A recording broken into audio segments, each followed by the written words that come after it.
اور پھر اللہ کے نبی نے بیان فرمایا کہ قیامت کے قریب حرج بڑھ جائے گا، حرج۔ صحابہ اکرام نے فرمایا یا رسول اللہ مل حرج، یہ حرج کیا ہے؟ اللہ کے نبی نے فرمایا قتل و غارت بڑھ جائے گی، عام ہو جائے گی۔ تو صحابہ نے کہا اے اللہ کے نبی آج کے دور میں قتل و غارت نہیں ہے، یہ کفار مشرکین ان کے ساتھ ہماری جنگیں ہو رہی ہیں، یہ قتل و غارت نہیں ہے۔ تو اللہ کے نبی نے فرمایا نہیں نہیں، یہ قتل و غارت میں نہیں بیان کر رہا، میں وہ قتل و غارت بیان کر رہا ہوں کہ جب بھائی بھائی کو قتل کرے گا، جب دوست دوست کو قتل کرے گا، جب باپ بیٹے کو قتل کرے گا، بیٹا باپ کو قتل کرے گا، اور معاشرے کے اندر ایک بد امنی کی فضا قائم ہو جائے گی۔ فرمایا قرب قیامت یہ ایک ایسا وقت آئے گا کہ جس کے اندر یہ قتل و غارت عام ہو جائے گی، یہ عام ہو جائے گی، اس کا سلسلہ چل پڑے گا۔ اور یہ اللہ کے نبی نے 1400 صدیوں پہلے ہمیں ان باتوں کی یہ باتیں بتلائی ہیں، اللہ کے قرآن نے ہمیں یہ باتیں بتلائی ہیں۔ اور اللہ کے نبی نے فرمایا کہ جس طرح بھوکے کو برتن کے اوپر کھانا کھلانے کے لیے بلایا جاتا ہے، اس طرح کافر آپس میں دعوت دیں گے مسلمانوں کو، کافروں کو آپس میں دعوت دیں گے کہ آؤ مسلمانوں کے اوپر حملہ کرتے ہیں، ان کے اوپر چڑھ دوڑتے ہیں، ان کو نیست و نابود کرنے کی کوشش کرتے ہیں۔ یا اللہ کے نبی نے 1400 صدیوں پہلے ہمیں یہ باتیں بتلائیں گے، لیکن اس کو پڑھنا، اس کو سمجھنا اور پھر اس پر عمل کرنا یہ ہماری ذمہ داری ہے۔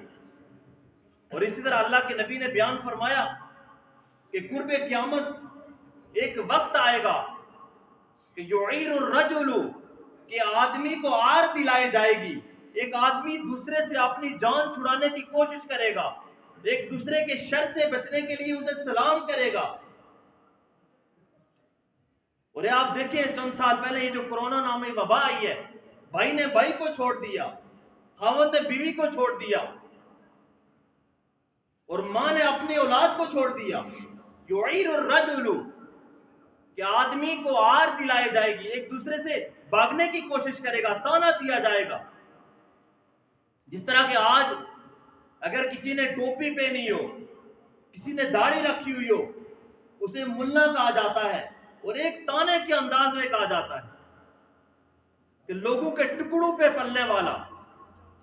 وہ ہمارے ایک استاد کہا کرتے تھے کہ جو مولوی ہے یہ محلے کی مشترکہ زنانی ہوتی ہے، یہ محلے کی مشترکہ زنانی ہوتی ہے، اس لیے کہ لوگوں کا حساب تو کل قیامت والے دن ہوگا اور اللہ لیں گے، لیکن یہ مولوی وہ شخصیت ہے، وہ چیز ہے کہ جس کا حساب کتاب دنیا میں شروع ہو جاتا ہے اور حساب کتاب لینے والے لوگ ہوتے ہیں۔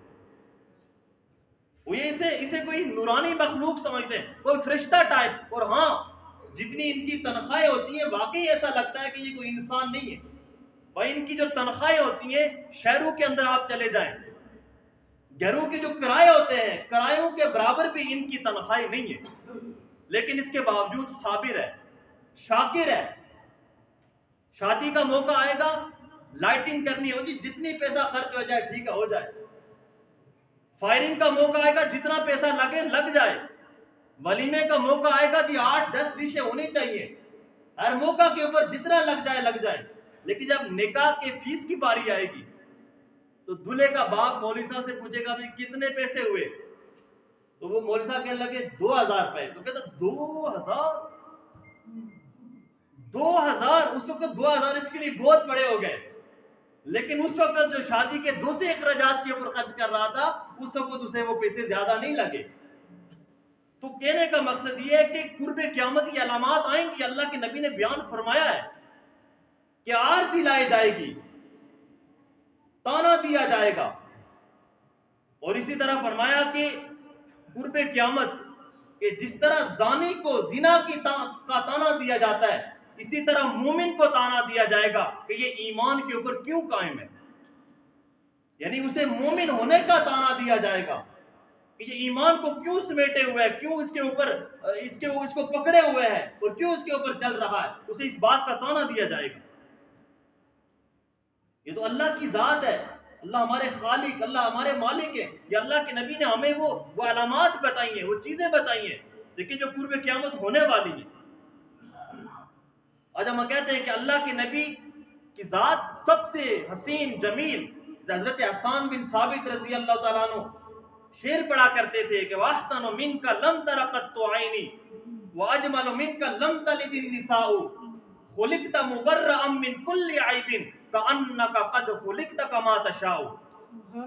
اللہ کے نبی کی خوبصورتی کو بیان کرتے تھے حضرت حسان بن ثابت. وَأَحْسَنُ مِنْكَ لَمْ تَرَ قَطُّ عَيْنِي کہ آج تک آپ جیسا حسین میری آنکھ نے دیکھا نہیں.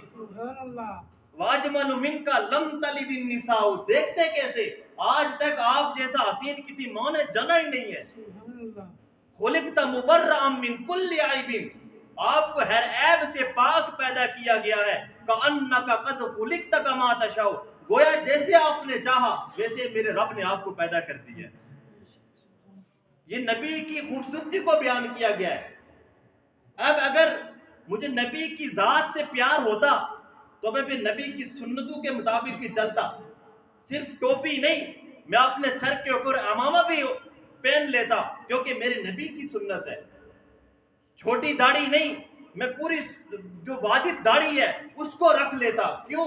اس لیے کہ میرے نبی کا طریقہ ہے اور میرے نبی نے کہا تھا کہ داڑھیوں کو بڑھاؤ مونچھوں کو کتراؤ. یہ میرے نبی کا طریقہ ہے.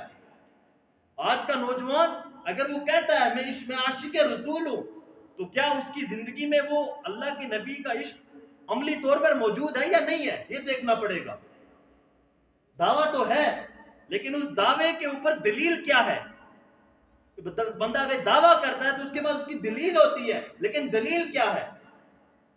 ایک شخص ہے موبائل ہے اس کے پاس وہ اپنا موبائل چیک کرے اس موبائل کے اندر کوئی ایسی بات یا کوئی ایسی چیز کہ جو غلط چیز ہو, کوئی میوزک ہو, کوئی چیز ہو, کوئی ویڈیو ایسی ہو کہ جسے اللہ اور اللہ کا رسول ناپسند کرتا ہو, کیا وہ میرے موبائل کے اندر موجود تو نہیں ہے؟ اب اس کا جائزہ لے. اور یہ جو سال کا آنا جانا یہ ہمیں اسی بات کا درس دیتا ہے, اسی بات کی تلقین کرتا ہے کہ میرے اندر جو کمی کوتاہیاں ہیں, میرے اندر جو بیماریاں ہیں, میرے اندر ایک دوسرے مسلمان کو تنگ کرنا ہے, ماں باپ کی نافرمانی ہے, ایک دوسرے کے اوپر بیجا کیس کرنا ہے, ان چیزوں سے اپنے آپ کو چھڑانا ہے. اس لیے کہ اس سے انسان کو کوئی فائدہ نہیں.